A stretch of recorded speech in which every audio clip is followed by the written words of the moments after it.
If you guys want to say something, continue to ask questions. I'm going to be asking you lots of questions. Use the chat. That's huge. We are recording this for people in the future. And that's the easiest way to score a goal in lacrosse. The theme this week is team offense. Pretty fun discussion ahead. If you take a look at the agenda here, we're going to have a little discussion to begin with surrounding what you guys think about when you think about great offense or great offensive teams, great offensive players. So we'll discuss that a little bit. Also, terms like chemistry, flow, and rhythm, and what that's all about on offense and why that's important. Obviously, just a friendly reminder on our offensive principles and how they're going to fit into the different systems that we'll eventually discuss here later. I don't know if anybody got to see the motion offense blog that I wrote for the Thunderbirds this past week, but we'll walk through that. But then there's also two other systems that I'd like to walk through. The motion offense is usually the one you use to teach offense to people, and the concepts within it further apply in either the extreme of it, which is a freelance, which involves the same concepts, but there's no rules per se. Whereas with younger groups and people who are newer to it, often you want to reinforce rules and things you want to see happen every shift, as opposed to letting them make it up as they go. And part of that has to do with chemistry, and sometimes it takes years to know how it's best to use your offensive tools that you have. But in saying that, we'll discuss some higher end offensive drills that the concepts within those will apply to any of these other systems that we talk about.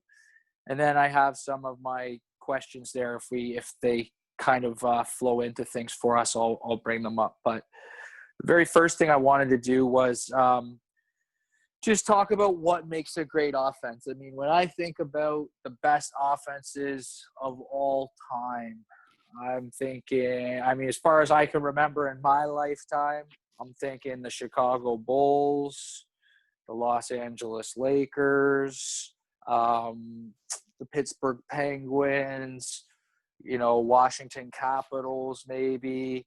Who else? Detroit Red Wings in the mid-90s was another kind of dynasty. Obviously, those teams were made not just on their offense, but their defense as well. Today, in basketball, you see, these all-star offenses. And back in the day, teams only had like one star player. So there's lots of differences even between back then and now, even from sport to sport. But I want you guys to just kind of, you can enter it in the chat, or you can bring it up here. But what to you stands out about a great offensive team? What do they do? What do they look like? How do they play? What kind of characteristics do they have as people off the floor, on the floor? I think that they're like always moving around. They're not like just staying still. Love it. Always and moving. They're great. Creative. Nice. Absolutely. Can't be robots out there. They're always talking. Always talking. Okay, we'll explore that one a bit. Good ball movement. Good ball movement. I like that. Between always moving and having good ball movement, those are staples. I might as well put those 1 and 2 in terms of, two key principles, right? We're really talking about principles here in a lot of respects. So I just want to talk about always talking, just while you guys are thinking about some more things. Would you say if you were all alone in front of the net, would you yell? Sometimes you wouldn't, but other times you would. So what's the difference? Can you tell me two scenarios that are different in that way? So one is like you don't talk if you're behind like all the defense and you're all alone in front. Yeah. And the other one is if you see like a defender just take off for like a fast break. Okay, so oftentimes even eye contact is enough and will say a lot to two offensive teammates. And, you know, even just tilt your head this way or shake your stick. You know, you can come up with body language things that also talk as opposed to not doing it with your mouth. But definitely an interesting one to discuss. So thanks for bringing that up. What else? Being physical while you're cutting. Being physical. Wow. Yeah. A soft perimeter out offense that doesn't get to the middle. That's what we would call a stagnant offense. That's one of the terms that I wanted to go through later. I might as well bring up now. And so when you're not willing to pay a price and be physical, get your teammates open, and then also go to the middle when, you know, you're up against a guy who's bigger than you, who's licking his chops, looking like he's going to throw a hard cross check on you, and knowing how to play those situations and still be able to impose yourself. Sometimes it's your speed is a physical element as well. Doesn't have to necessarily just be pushing people around, but doing things explosively with power. But being physical, yeah, is a big one. Certain offensive systems you'll see later are more physical than others. Depends on what you're trying to accomplish. Does the defense pack it in? You want to pack them back even further and be physical? Or do you want to kind of tempt them to get out wide, stretch them out? So there's two different systems we'll explore later that do those different things. But what else? What about what do they do? What do they when the game's on the line? You know, what's unique about them? Like, I mean, for instance, Trust. Okay, yeah, trust, yeah. They who do they trust? They trust their teammates. I think they also trust themselves. What's that called? When you trust yourself? Confidence. Confidence. Nice one. And why are they confident? What makes you confident? If you have enough practice and enough repetition that, well, you know you can do it, and yeah. Nice. Absolutely. I mean, the best offensive players have their stick in their hands religiously. You know, they carry the ball around everywhere. You know, they've spent more time and therefore they're confident. You can also get that confidence like you guys may have been starting to experience in the gym there. It's too bad that got cut short, but when you're physically fit and you feel fast and you feel not tired and it's effortless to pick up your legs, that breeds confidence too. So there's a confidence in your stick. There's also a confidence in your body.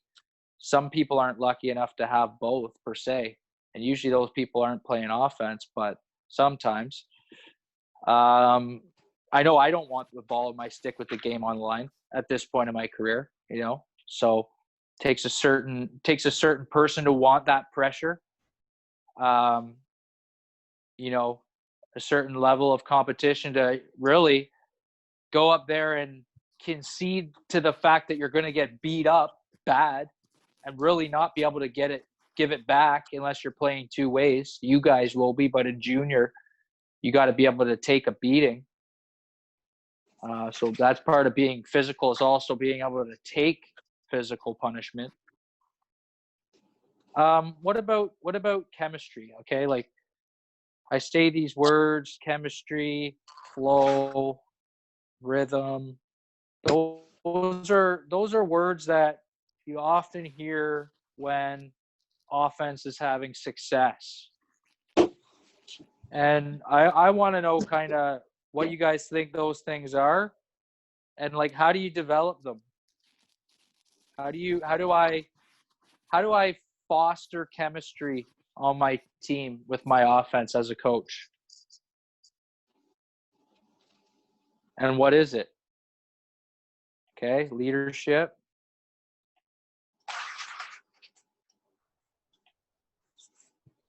Yeah, usually some of your best players often take on a leadership role, not always, but prolific. Practice.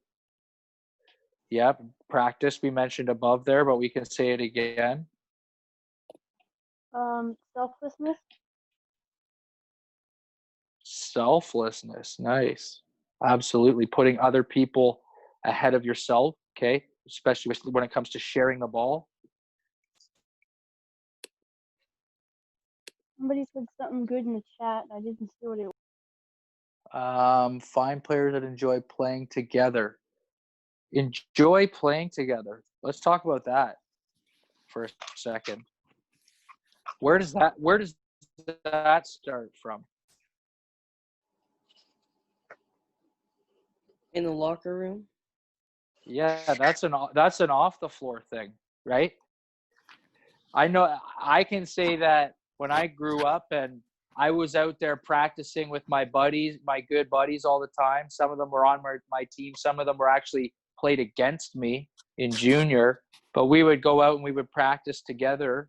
And you know, when I did get the chance to go on the floor with some of those guys, you do feel like you have a special chemistry, a special bond.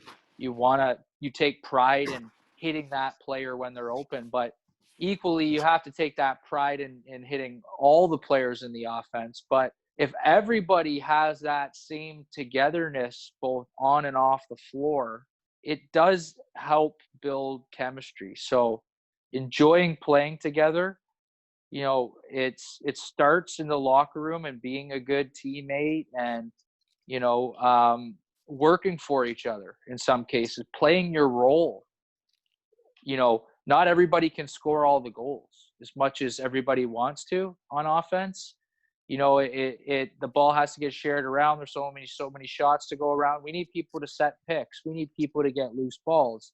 We need people to keep the ball hot and keep their feet moving. And so, knowing your role, might as well put that in there. Is big, because if you don't know your role, you might think that we want you to take 10 shots a game, but we only want you to take 5, and we want them to be 5, you know, of a certain quality, as opposed to, you know, I might have a little bit more leeway with people who've proven their shot over time, and that's fine. You know, those people have obviously spent more time with the stick and or on their physical conditioning or whatever it is that's making that happen. So accepting your role is huge. And yeah, that off floor chemistry, but on floor too. I'm seeing leadership is off floor, selflessness is kind of on and off floor, enjoying playing together on and off floor, role playing is on floor. What's like some more to do with on floor and chemistry? Like what do you do to build it as the game's going on? Like obviously the defense starts playing a certain way and things may be working or not working, but how do you hash that out during the game? How do you build chemistry?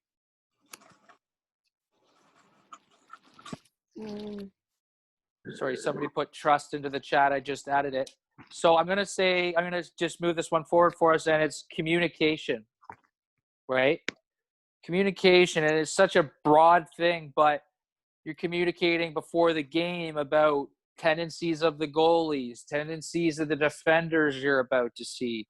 You're communicating when the game's starting, and you're noticing that this defender is looking kind of weak or tired or maybe injured, or you notice that they don't have a good stick, so you want to pressure them if they get a loose ball.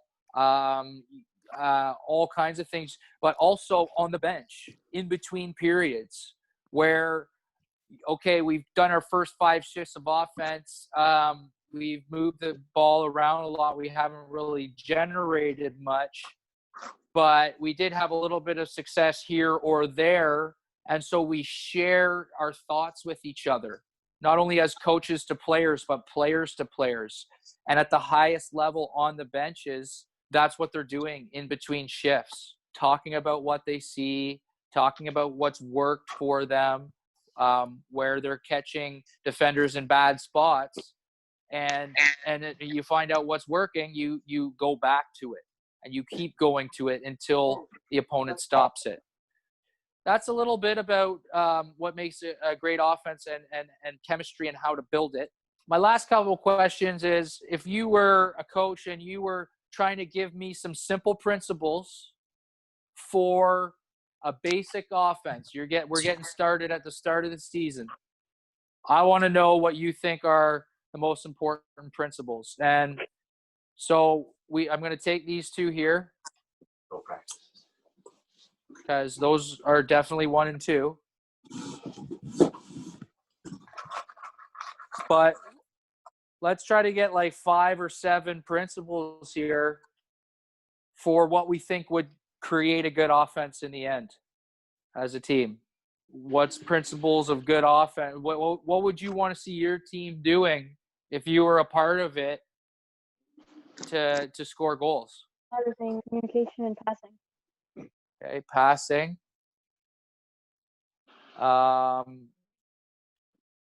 Communication, we'll leave that in that whole chemistry equation. Good positioning. This is stuff I want to see every shift. Okay, good positioning. Nobody really hesitating. Okay, no hesitating. I'm going to put that in.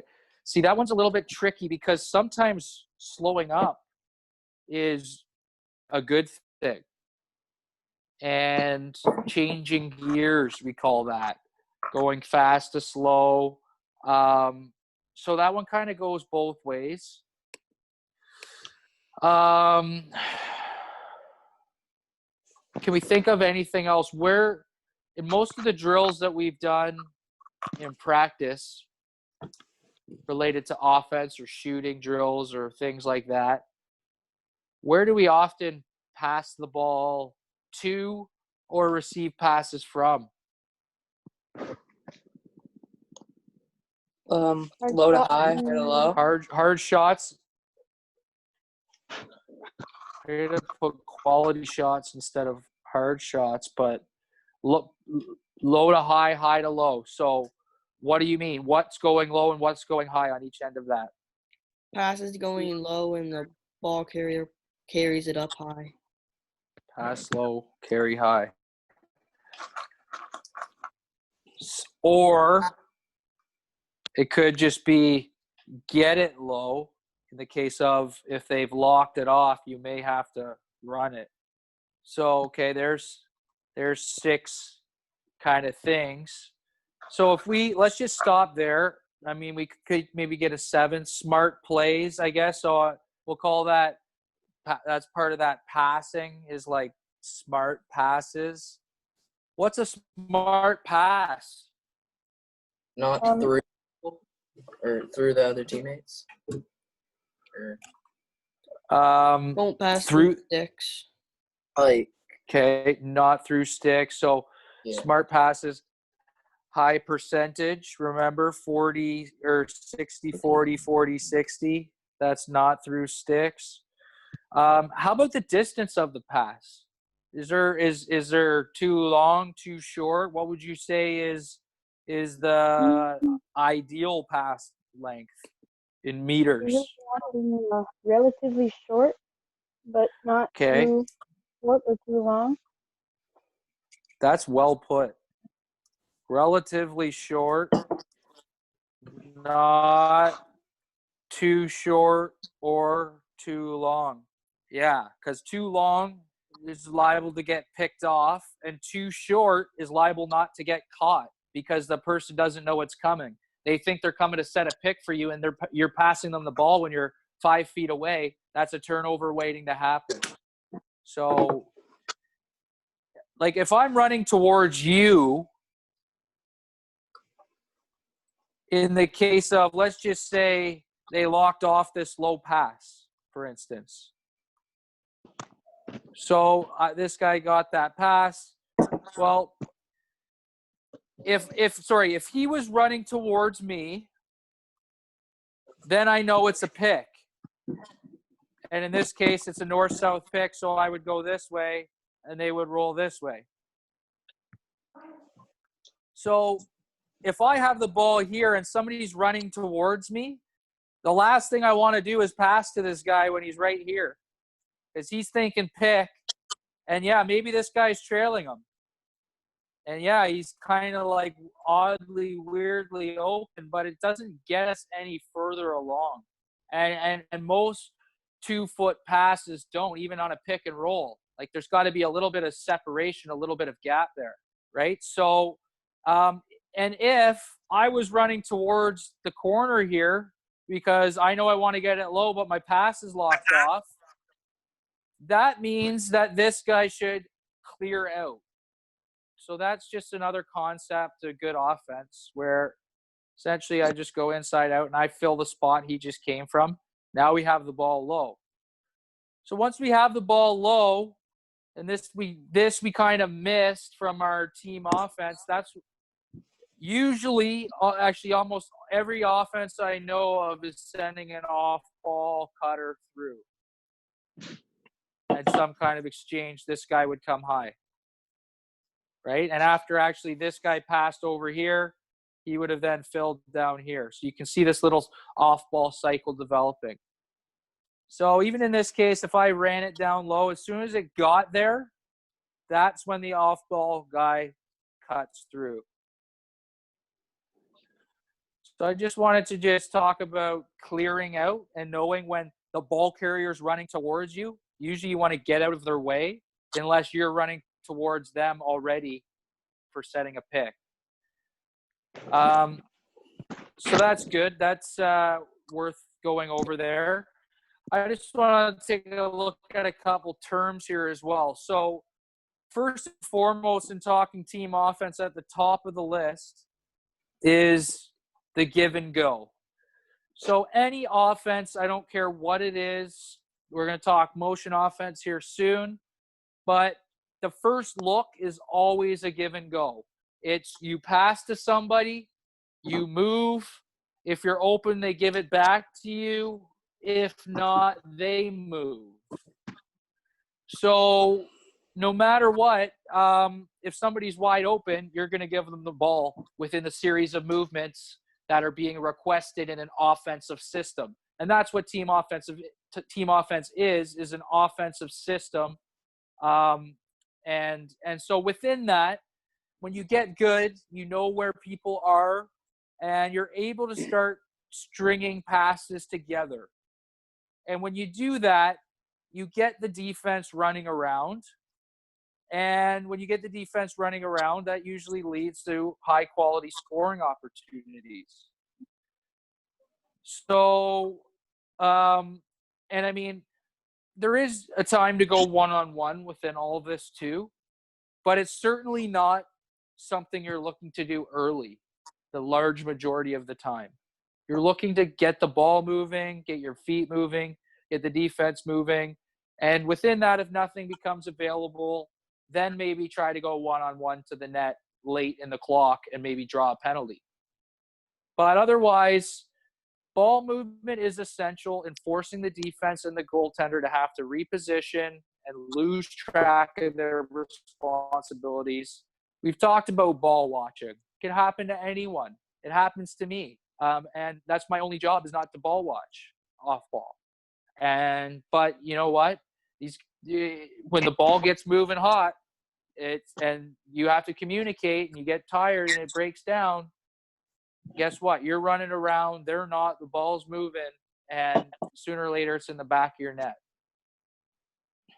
So those are a couple terms I just wanted to just start off with. Another one, so actually I'm going to just bounce over to the motion offense real quick here. So as we know, upon transitioning the ball into the defensive zone, after we've checked for a fast break and after we've ran it deep and looked for late transition, potentially a pick and roll. None of that's there. We slow it down, and usually we get it to our point guy, which is this guy up high here at the top. And he's kind of the quarterback of our offense. He doesn't start, or she, until all 5 people are in these standard positions. And remember, they didn't just run to a spot. You guys know this. I have a question on the thing I'm not going to do. But really what would have happened here is if somebody ran the ball deep, the first person would have came off the bench, cut through the middle, and if they were open, maybe got a breakaway pass. But what would happen if they didn't get the ball would be this. We call it waterfalling. They curl out, come high, and then remember 2 righties would go to the far side, cutting through the middle as well.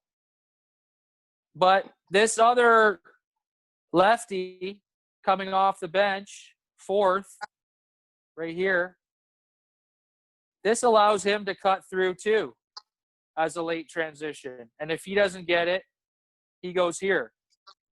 So there's a lot of arrows, but that's 2 guys that didn't just run to spots, right? They crashed through the middle, curled in the corner, came up high. The next lefty who came 4th crashed through the middle and ended up low here. And remember, those are our late transition guys, often not open. But if they aren't, we get the ball here. And this is where we would start our offense from.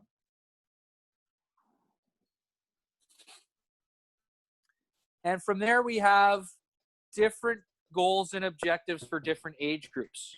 So you guys would be expected to be able to do multiple things and make a read off of this system I'm about to show you. But with younger kids, I would have set rules that are very simple, and we'll talk about what those all are. But again, we get into the zone, get into the standard offensive positions, and we do not go 1-on-1 or really 1-on-5 when you don't have your teammates with you. And so the first look in the motion offense, and I don't know if you guys can see this. So this lefty right here, if they pass to the weak side, and we've done this walkthrough already, is this give and go pass back to the point player cutting through. Usually not open. Very, very likely not open. So that person then is going to cut through and go to the crease. And when they do that, this guy starts coming up. This pass goes down, and as soon as it's caught, this off-ball cutter goes through second. So the point went through on the strong side. Then the off-ball cutter, second guy went through right here. And the guy who was at the crease fills up high into the shooter and potentially later right back into this point position. So a couple things can happen, though, if this off-ball cutter is not open. And one is the pass gets low here, and we cut in. Don't get a give and go pass because it's not there. If it is, you might get it, but usually it's not. And we pick down, and this person comes around. And, oh, yeah, another off-ball cutter goes through, and this person can either shoot or hit the roller. But this is motion offense.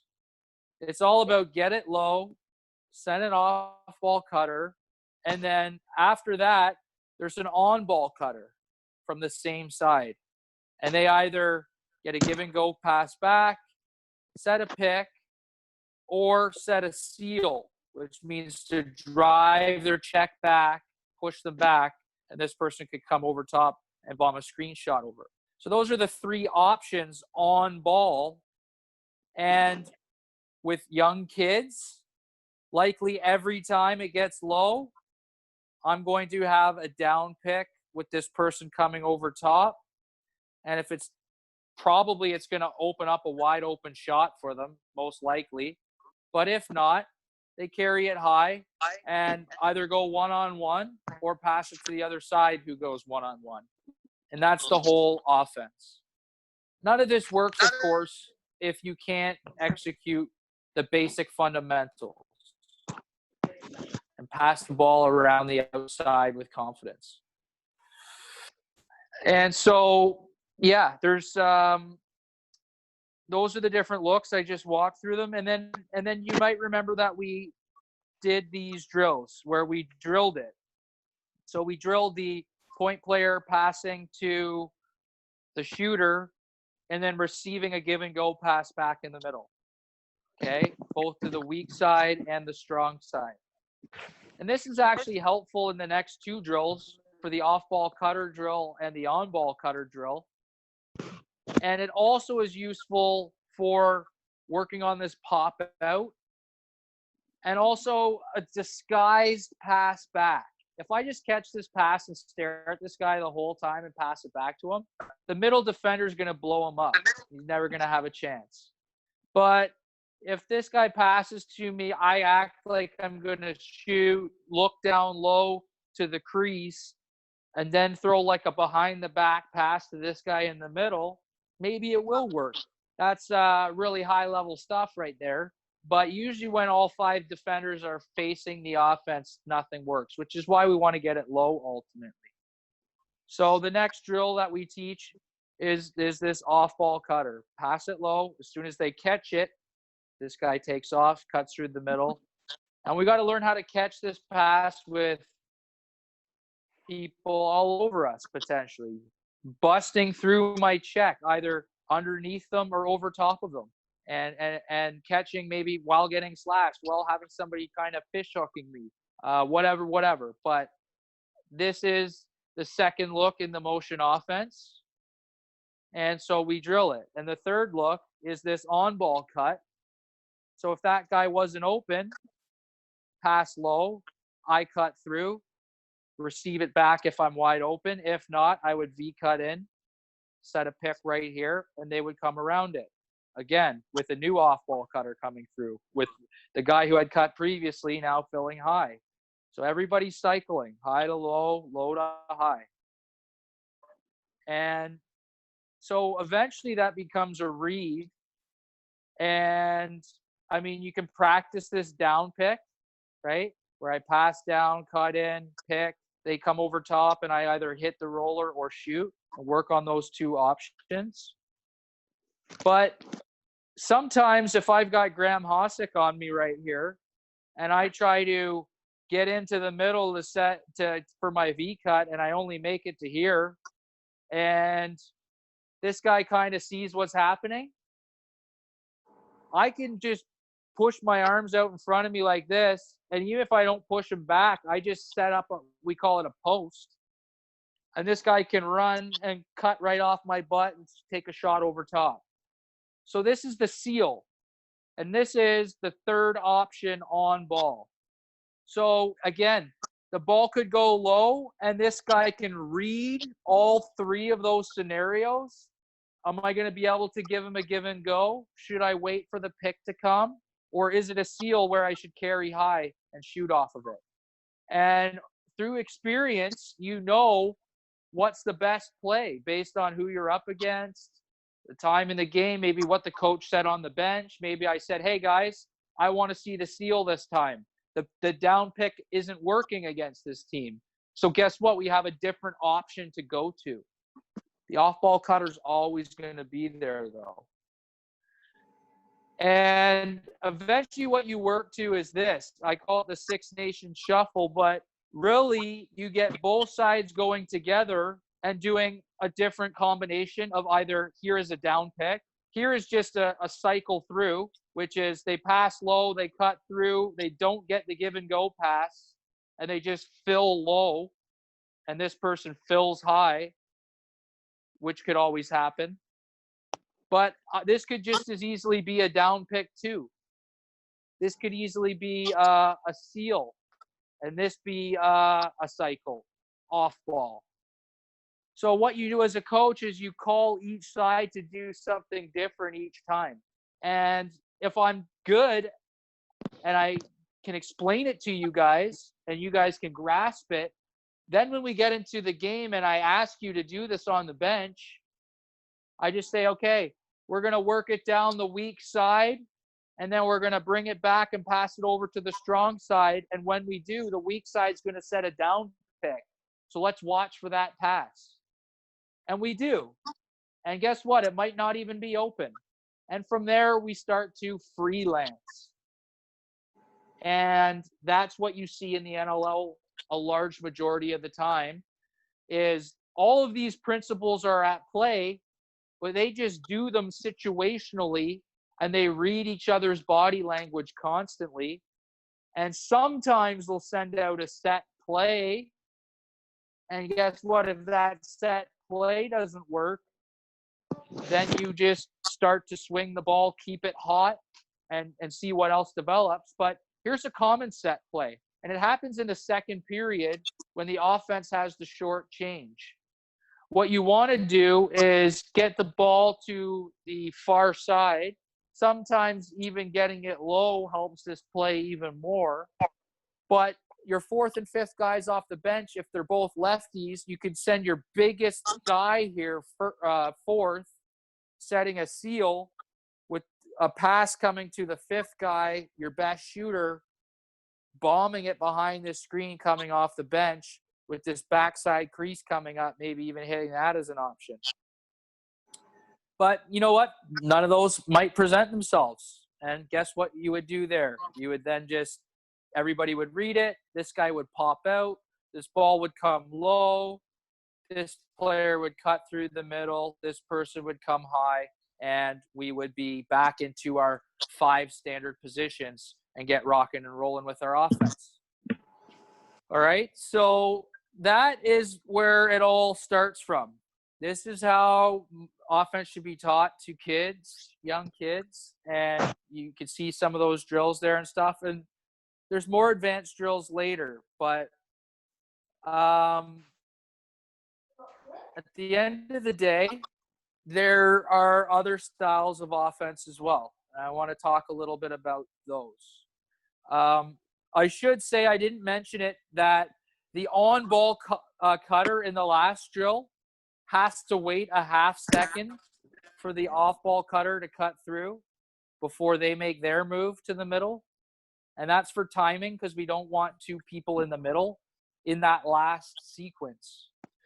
In this one, we do. And so the last one was all about timing. And off-ball cutter goes first, on-ball cutter goes second. If not, they carry high. And everybody's doing that in unison and on time. Here takes timing as well, but both players go at the same time. And this is like my bully offense. This is if I have a really big offense or 2 really big players, one on each side. And with you guys, we talk about roles, you know, maybe if we started playing this system in a second period because our other system didn't work in the first period, I start my big guys here and I start my best shooters here. Whereas in the last motion offense, likely I would start my best guy or my guys with the best hands up high. But here I'm starting them low and I'm starting my best pickers at the shooter positions. So I pass to the side, get it low again, as is the theme in all offenses. And when I do that, both of these shooters look at each other and then they drive forward with their arms and seal their check. And when they do that, okay, so this guy had cut through, so he's now low here. But we have 2 guys coming up over top of these posts or screens, ideally at the same time. And so actually for the timing of this to work, these guys already have to be coming up as this pass is going low. They can't wait for it because they could probably only hold these seals for 2 seconds before the D jump over top of them. So they're coming up as these are locking in. Both those guys go at the same time. And so when this guy comes around the seal, he can either, or sorry, when this guy comes around the seal, he can either shoot, number one. If that's not there, swing pass to this guy who's coming around that seal. Maybe he's able to bomb over top of this. And if not, we have a roller. So we screen and then we roll to the net, coming from off ball first and on ball second, if this pass were to come across here. This guy is just being a threat on the backside post for a quick stick. So all kinds of options here. And this is a defense you would do on, or an offense you would do on a defense that packs it in tight. So with a helping man-to-man defense, generally they pack in tight and they just put pressure out on the perimeter shots. So this is actually a good offense to run against that. If you could trap them behind good hard seals and they don't know the rule about fight over top of every seal as a high defender. You guys know that. Not everybody does. So this could work on them. And there's lots of little set plays you could do within this. This person could just stop short and seal here. Now we have a double post on ball to shoot over with an off ball post that may have some action here too. So yeah, this is the knock 'em back bully defense or bully offense. And here's the thing. I would usually do this early in a game and try to pound them back so their coach starts yelling out, get out on the shooters, get out on the shooters. And when they do that, A, that's a good time to start pick and rolling. And B, it's also a good time to switch to the spread them out offense, where we send two guys to the mid boards here. Okay. And try to get the defense to come out and play you. And if they do, we can send picks, which we'll talk about in a second. But otherwise, usually in the first 10 seconds of any offense, you're not really trying to go to the net. You're just trying to get ball movement, foot movement like we talked about. So what happens here is the point player passes to either mid-board, doesn't matter, but they pass and then they cut through the middle and then they fill the crease. And as they're basically getting through the middle, somewhere, let's say about here, both players from the mid-boards then come to the shooter spots here. Okay, and they could shoot if they were able to get topside on their defense when they take this run on their defender, or they could swing it to the other side. And when they do that, these two crease players who started kind of tight to the crease are filling in at the mid boards. So constantly this spot's getting filled, and we have this motion.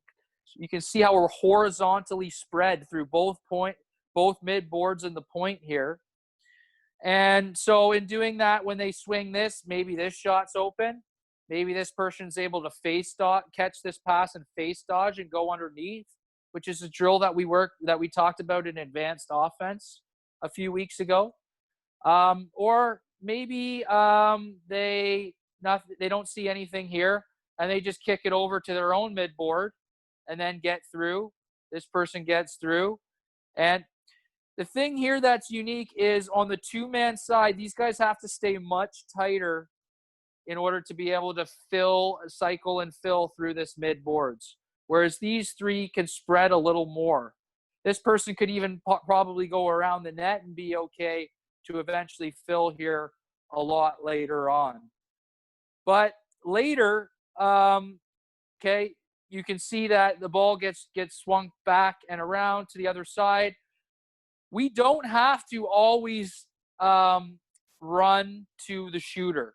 We can wait for picks if we want. So I could say, I used to call this play, what did we call it? So we have a set play out of this framework, and I would call it game for pick and roll game. So whenever I passed here, or no, it was stall. it meant that whenever I yelled stall, and this is the quarterback yelling it, so I'd say stall, stall, stall, and then I'd pass. So the defense is used to us doing this whole cycle where we carry high, but this time we stall. And instead of the crease guys going and filling here, both of these guys at the same time go up and east-west, up and east-west. And we get 2 inside-out picks happening at once. And so the ball player comes off of it. They have 4 options. They have the player coming off the off-ball pick far side. They have a potential shot for themselves. They have the roller coming off the pick far side. And they have the roller coming off the pick that was set for them. So a ton of offenses just off of one little adjustment, or I call it a wrinkle in our offense to switch things up. And there's plenty more that I could go through, but I'm not going to. I'm just showing you 3 offenses that are possible. And the 4th would be freelance, which is basically combinations of all of this. Sometimes in a freelance, people who operate well from the mid boards will go and stand at the mid boards while this side's operating. And if none of this works, they come over and they swing it over. And this person maybe attacks one-on-one. I don't know. But usually in a freelance, and to go back to one last definition kind of here, I'll just talk about like motion and kind of all the things that could be happening while we're motioning. So effective team offense promotes swinging the ball, which means getting it going from one side to the other. Plenty of motion, high, low, low, high, north, south, east, west. Pick and roll game, okay, where possible, usually on the weak side, sometimes also on the strong side. But in other words, if you want to sum this up, and I heard Casey Powell use this analogy for field lacrosse, but it also applies to freelance offense in box lacrosse. This is your job. Pass, pick, pop, roll, replace, cut, and shoot. If not, pick, pop, roll, replace, cut, and shoot. Pass, pick, pop, roll, replace, cut, shoot. That's what you're doing while you're cycling. But you're also doing it staying spread, staying out of people's way, staying wide, clearing out when necessary, adjusting to the position of your teammates. Also, help defenders who are in your lanes, okay?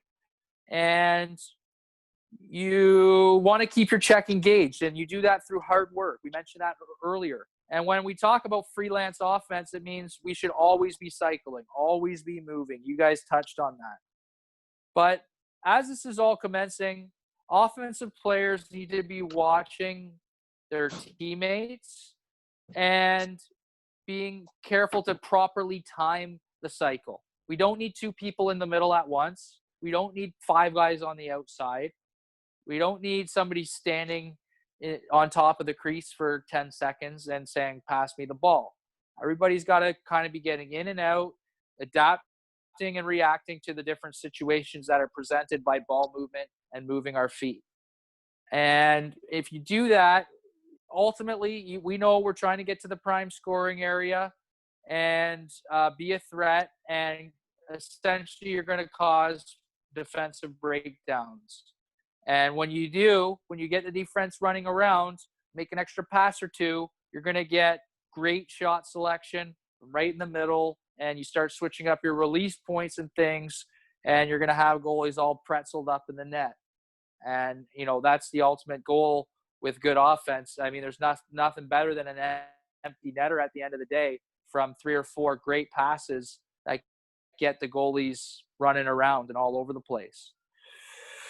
So, yeah, that's a fair bit there on motion or on offense in general. I do have a couple drills for you here too. So I said Casey Powell says pop. You may not know what a pop is. So I'm gonna show you today quickly what the pick and pop is.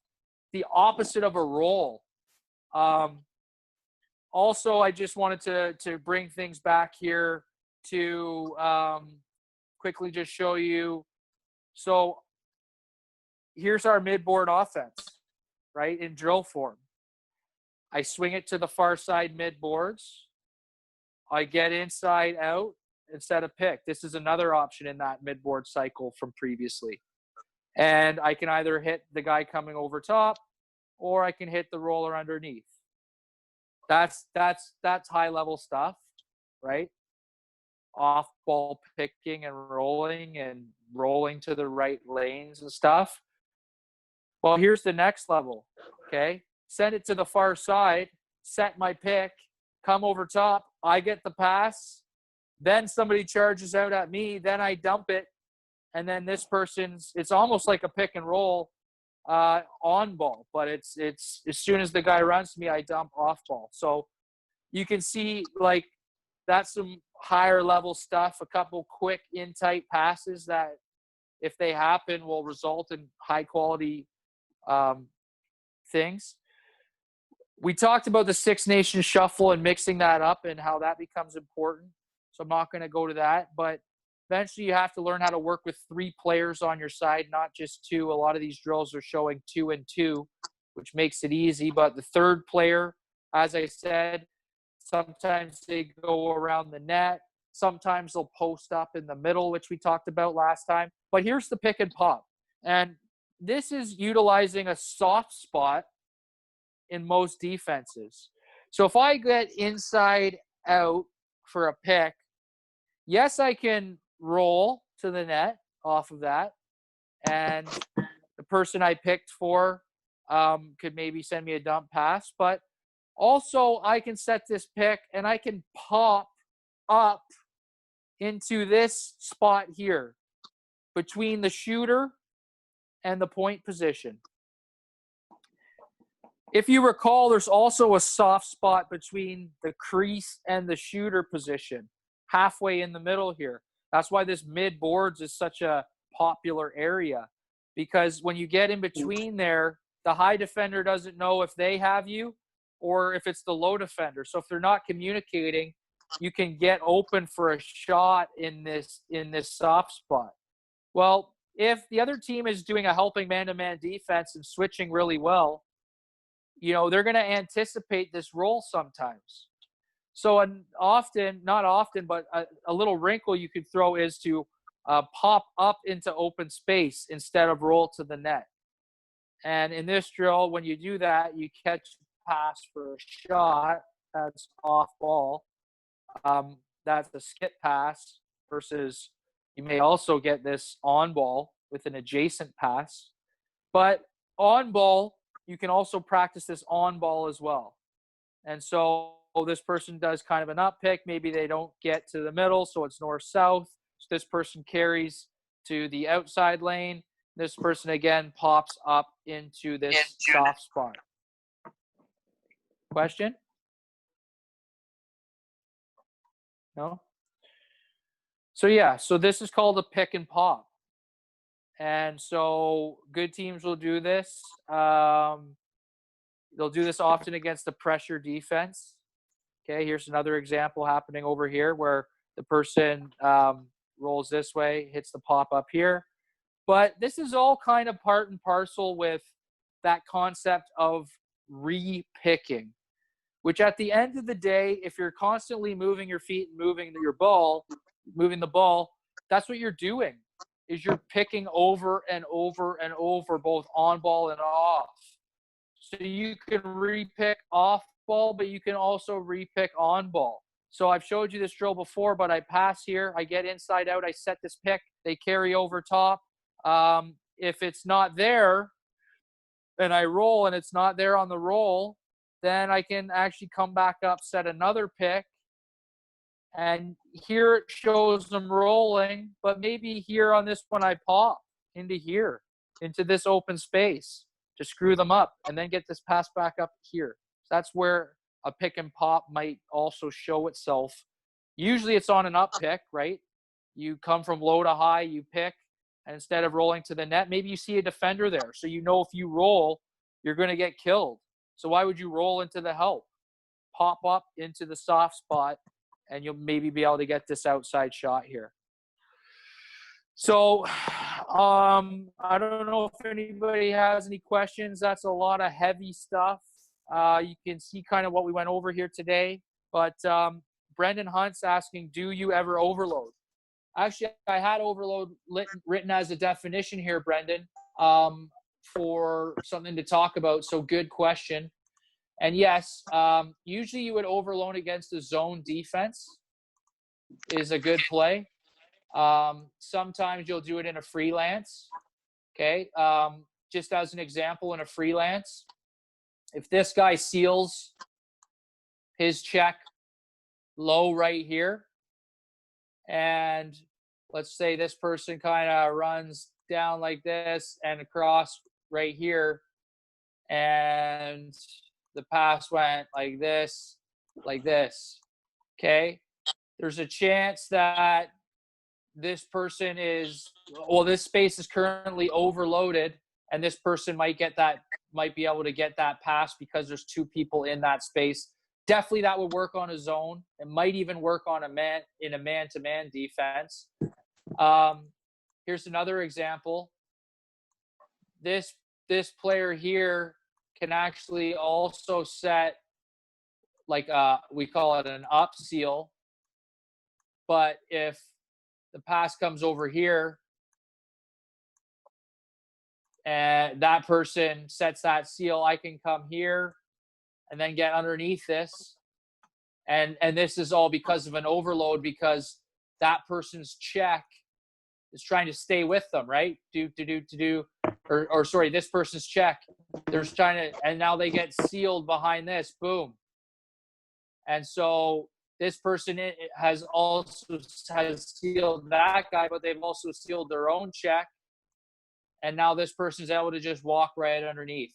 So it takes a big, strong guy to do that.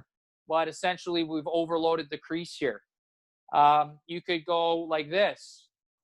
If you really wanted to get at a goalie who was bad with east-west ball movement, you could just run two people to the crease like this. And if the ball was here, okay, we have this backdoor cutter coming down the back alley. This guy could pass here, and the defender thinks that that's who they have to play. Well, meanwhile, we got a person right behind them,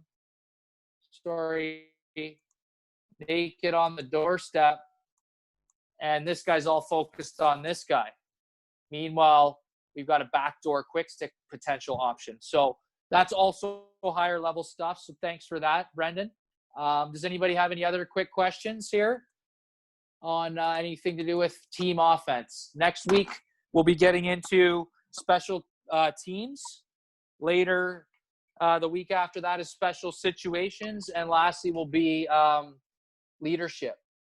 So hopefully you guys learned a thing or two about team offense, and you can watch for this stuff when you're watching NLL stuff moving forward. Watch some old games. There's games on YouTube. Get the NLL BR Live. Go and look for all these things that we've been working on. All right. I don't know. You guys have really got the goods here. And the nice thing is this is all going to get chopped up real nice. You can watch it again. And you can spread the good word to your teammates maybe who aren't in the program.